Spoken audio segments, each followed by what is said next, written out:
Hi guys, Mark here again and welcome back to my channel. If you're new to my channel, you love cars and DIYs, please consider subscribing and check out my playlist.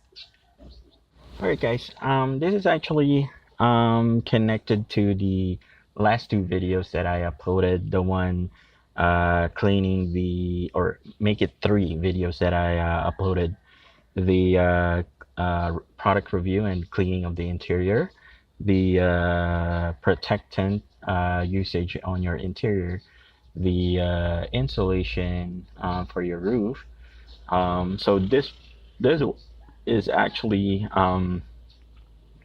nice to do when you're doing the roof insulation. Okay, what we're going to do now is we're gonna use the same product that we used to clean the seats, the carpets, the leather, the plastic on our roof trim. Okay. All right. So this is pretty much straightforward, guys. As I mentioned on the video, we still have like half a can on our cleaner. So we're gonna clean this one because there are areas that is a bit dirty, like this one and that one. So we're gonna clean everything. It's gonna be the same process as the one cleaning the roof. So let's go ahead and give it a go. A few moments later.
few moments later. Alright guys, so that basically concludes the cleaning of the roof trim on our car, using the upholstery cleaner that we've used on the seats, the dashboard, etc. If you find this video useful, please give it a thumbs up. If you haven't subscribed yet, please consider subscribing and check out the playlist.